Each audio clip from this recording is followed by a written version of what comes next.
Thank you.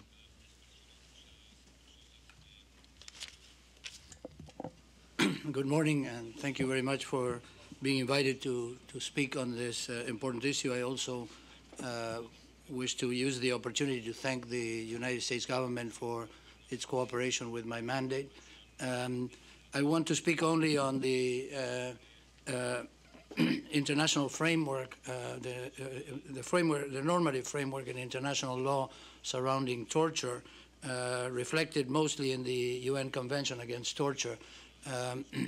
In December, when the Senate Select Committee on Intelligence report was released, several of my colleagues in the special procedures and I and the High Commissioner for Human Rights of the United Nations, we all commended the Senate Select Committee for releasing a very important report.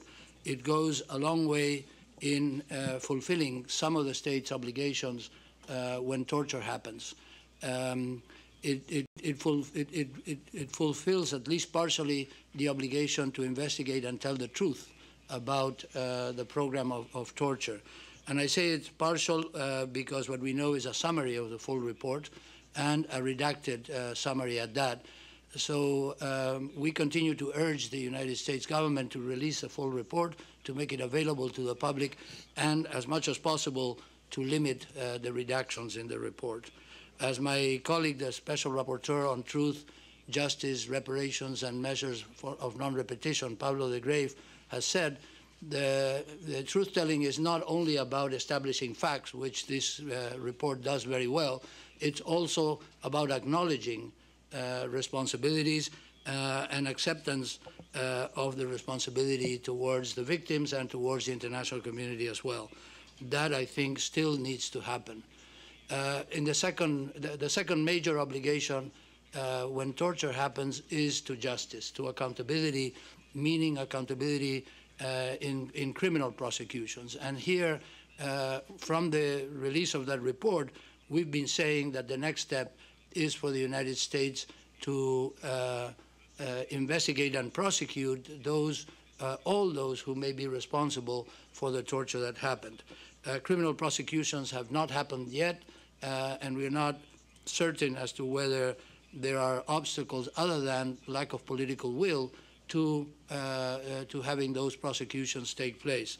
But in addition, civil actions for reparations against officials, but also against non-state actors who may have participated, have been hindered, have been hampered with theories like state secrets and act of state that, in our mind, also violate the obligation to provide a remedy. In addition to the remedies, we believe that the state needs to offer apologies and reparations to those who have been unjustly mistreated and tortured during the program. One reparation, of course, that is still important to fulfill is the release of those who have been cleared for release after having been determined not to have been responsible for any crime against the United States. That is a process that is only very slowly taking place. And my last point is that in addition to truth, to justice, and to reparations, the government has to give assurances of non-repetition. We are glad to point out that the cases of torture that happened under the program in the previous decade seem not to have repeated themselves. And I say this very cautiously because these matters are so surrounded by so much secrecy that, of course, I won't stake my reputation saying that no torture has happened since 2009. But it's important to note that we don't have new cases of this specific violation. Nevertheless, the international community and the victims and civil society would be much more reassured that there will be guarantees of non-repetition of this program if we also see action in full truth-telling, in accountability, criminal accountability, in civil actions for reparations, and in acknowledgement of responsibility. Thank you very much.